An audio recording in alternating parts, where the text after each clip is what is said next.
بالله من الشيطان الرجيم بسم الله الرحمن الرحيم يا أيها الذين آمنوا اتقوا الله وكونوا مع الصادقين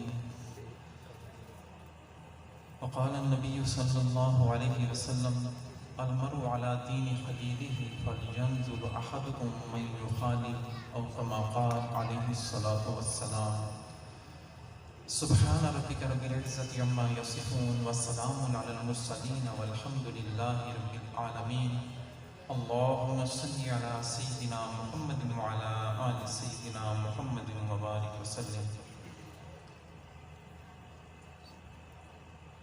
اصل عام تو حضرت ہی فرمائیں گے کہ بس تشریف لانے والے ہیں چند کلمات صرف اس مجلس کی حفاظت کی خاطر کہ اللہ والوں کی مجلس سے بندے کو کوئی فائد حاصل ہوتے ہیں. اللہ والوں کے ساتھ دین والوں کے ساتھ تعلق بندے کو کیا فائدہ پہنچاتا ہے اور یہ بندے کے ایمان کی حفاظت کا ذریعہ ہے. میرے بھائیو یہ دنیا اللہ تعالیٰ نے پیدا فرمائی کہ کائنات دو جہانوں پر مشتمل ہے. ایک دنیا کا جہان ہے اور آخرت کا جہان ہے. دنیا دارالامتحان ہے. ہمارے بڑے حضرت جی فرماتے ہیں کہ یہ دنیا کوئی سیرگاہ نہیں کہ بندہ چلتا پھرتا رہے, کوئی تماشا گاہ نہیں کہ بندہ کھڑا رہے, کوئی آرام گاہ نہیں کہ بندہ پڑا رہے. یہ امتحان گاہ ہے. اسے چاہیے کہ یاد الہی میں لگا رہے. ہر انسان کے اندر فطری طور پر نیک بننے کی ایک چاہت ہوتی ہے, لیکن زمانے کے اندر ہم آج کے دور کے اندر جب دیکھتے ہیں کہ ایک ایسا فتنہ اور فساد برپا ہو چکا ہے, نیک ماحول میسر آنا مشکل ہو چکا ہے. اور اللہ تعالیٰ نے قرآن کریم میں ارشاد فرمایا یا ایھا الذین آمنوا اتقوا اللہ, اے ایمان والو تقوی اختیار کرو, نیکی اور پرہیزگاری والی زندگی اختیار کرو, نیک بن جاؤ.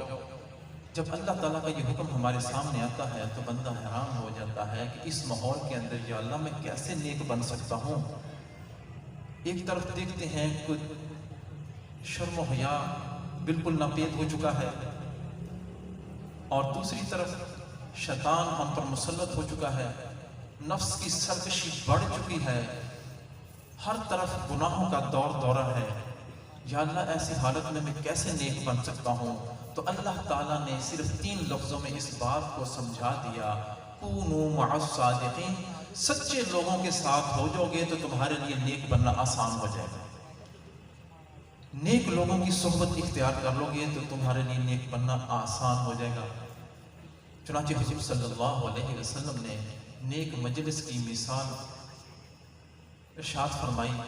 چنانچہ آپ نے فرمایا مثل الجلیس الصالح و مثل الجلیس السوء, اچھی اور بری مجلس کی مثال ایسے ہے کہ مثل صاحب المسک وکیل الحداد, جیسا کہ عطر بیچنے والا ہوتا ہے اور اچھی مجلس کی مثال عطر بیچنے والے کی طرح ہے کہ آدمی عطر بیچنے والے کے پاس بیٹھ جائے, اسے نہ بھی خریدے تو اس کو خوشبو آتی رہتی ہے.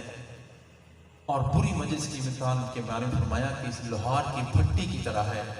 لوہار کی بھٹی کے پاس بندہ بیٹھ جاتا ہے, لوہار کی بھٹی اس کے شعلے یحرق بدنک او ثوبک, یا تو تیرے بدن کو جلا دیں گے یا تیرے کپڑوں کو جلا دیں گے, او تجد ریحا خبیثۃ, یا تمہیں پھر بدبو وہاں سے آتی رہے گی. ایسی مثال آپ صلی اللہ علیہ وسلم نے ارشاد فرمائی کہ اچھی اور بری مجلس کی مثال. تو بندے کو چاہیے کہ بندہ نیک مجلس کو اختیار کرے. اس کے لیے بندے کے لیے نیک بننا آسان ہو جاتا ہے. نیک مجلس کے ایسے کیا فوائد ہیں. آپ اصحاب کہف کا قصہ پڑھتے ہیں قرآن کریم کے اندر, سورہ کہف کے اندر. یہ چند نوجوان تھے, جس دور کے اندر یہ تھے اس وقت کا بادشاہ ایک ظالم بادشاہ تھا اور زبردستی لوگوں کو بتوں کی پوجا پر آمادہ کرتا تھا. یہ چند نوجوان اس چیز سے نفرت کرتے تھے کہ بتوں کی پوجا کریں. چنانچہ ان کے ہاں ایک میلہ لگا جس میں وہ سب کو اکٹھا کرتے اور بتوں کی پوجا کے لیے جاتے. یہ نوجوان وہاں سے بچ کر نکل گیا شہر سے. بادشاہ کو پتہ چل گیا. جب یہ نکلے, یہ نیک متقی نوجوان تھے, ان کے ساتھ ایک کتا بھی ہو لیا. کتے کا اس قرآن کے اندر ذکر آتا ہے. اب یہ نوجوان بادشاہ سے بچتے ہوئے ایک غار کے اندر چھپ گئے۔ اللہ تعالیٰ نے ان اصحاب کہف نیک لوگوں پر نیند طاری کر دی۔ 1 سال نہیں، 2 سال نہیں، 309 سال تک یہ غار کے اندر سوئے رہے۔ اور کتا وہ دہلیز پر تھا۔ قرآن عظیم الشان، قلبہم باسط ذراعیہ بالوصید، کتا غار کی دہلیز پر اپنے پاؤں رکھ کے بیٹھا ہوا تھا، ان کا پہرے کر رہا تھا۔ اب زمین جو ہوتی ہے وہ چند دنوں کے بعد انسان کے جسم کو کھا جاتی ہے، یہ مٹی، لیکن اللہ تعالیٰ نے اصحاب کہف کے جسموں کو محفوظ رکھنا تھا، تو اللہ تعالیٰ نے آسمان سے فرشتوں کی ڈیوٹی لگا دی۔ فرشتے اترتے تھے، اصحاب کہف کو کروٹیں دیتے تھے تاکہ ان کے جسم کو مٹی نہ کھائے۔ اور ادھر کتا بھی ساتھ تھا۔ اب کتے کے بارے میں حدیث مبارکہ میں آتا ہے، حضور صلی اللہ علیہ وسلم فرمایا کہ کتا اتنا نجس ہے، اگر کسی کے برتن میں منہ ڈال دے تو اس برتن کو 7 مرتبہ دھو اور 8ویں مرتبہ اس کو ریت کے ساتھ، مٹی کے ساتھ اچھی طرح مانجو۔ اتنا نجس اور ناپاک ہے۔ لیکن ادھر ہم دیکھتے ہیں کہ جہاں فرشتے 7ویں آسمان سے ان اصحاب کہف کو کروٹ دیتے تھے، وہاں اس میت، اس کتے کو ان نیک لوگوں کی صحبت، نیک لوگوں کی نسبت کی وجہ سے وہ کتے کو بھی آ کے کروٹ دیتے تھے، کتے کو بھی آ کے کروٹ دیتے تھے۔ وہ کتا بھی اتنا عرصہ رہا اور اس کے جسم کو کسی مٹی نے نہیں کھایا۔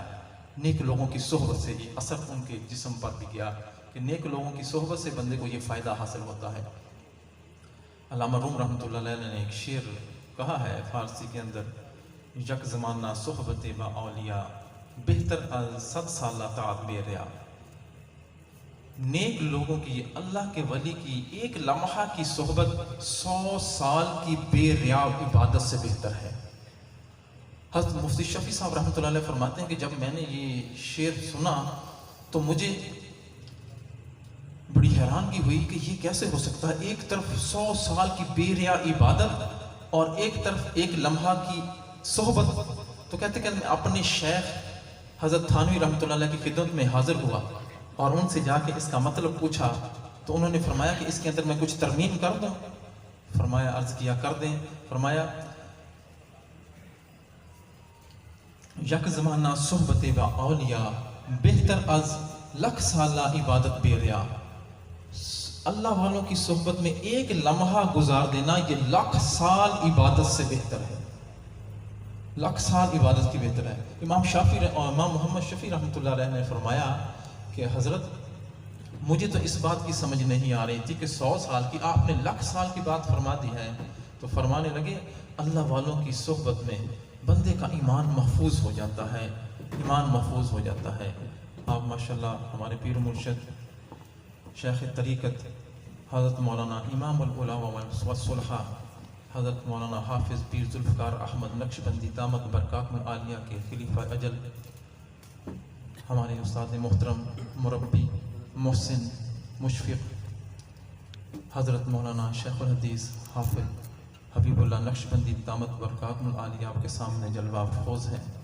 جیسے اللہ تعالیٰ نے ہمارے حضرت جی دامت برکاتہم العالیہ کے لیے پوری دنیا کے اندر قبولیت رکھ دی ہے، دین کی دعوت لے کر 1 نہیں 2 نہیں سینکڑوں ملکوں میں تشریف لے گئے ہیں، ایسے ہی اللہ تعالیٰ نے خاص ہمارے حضرت شیخ الحدیث صاحب کو نوازا ہے کہ پورے ملک کے اندر کوئی ایسا صوبہ اور کوئی ایسا گاؤں اور کوئی ایسا ملک شہر نہیں بچا ہوگا کہ شاید کہ وہاں ان کے بیانات نہ ہوتے ہوں۔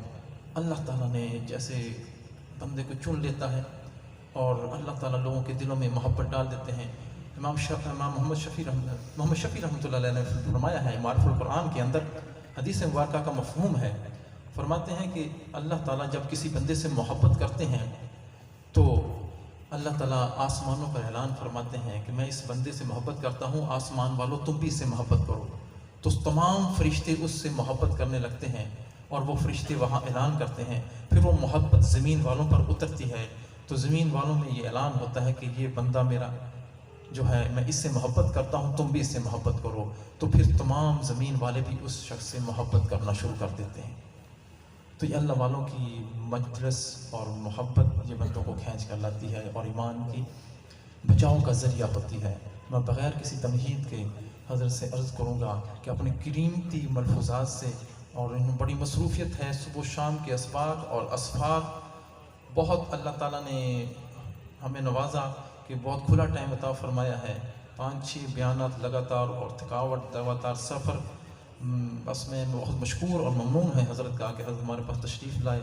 اللہ تعالیٰ نے ان کو جزائے خیر عطا فرمائے، علم و عمل کے اندر برکتیں نازل فرمائے۔ 1 مہینہ پہلے جب میں نے حضرت کے خادم سے پوچھا کہ پتہ کرو حضرت کے ٹائم کے بارے میں، تو انہوں نے کہا کہ اگلی 17 تاریخ تک کوئی دن خالی نہیں ہے، ہر روز بیان، اور پھر 1 نہیں 2 3 آج بھی 2 بیان ہو چکے ہیں اور تیسرا بیان ابھی ہوگا۔ صبح درس قرآن ہوگا، پھر جمعۃ المبارک کا درس دیں گے شاہ صاحب رحمۃ اللہ علیہ کے مدرسے میں، پھر شام کو پھر بیان ہوگا۔ اللہ تعالیٰ نے قبولیت تامہ رکھتی ہے، اللہ تعالیٰ اپنی بارگاہ میں قبول و منظور فرمائے۔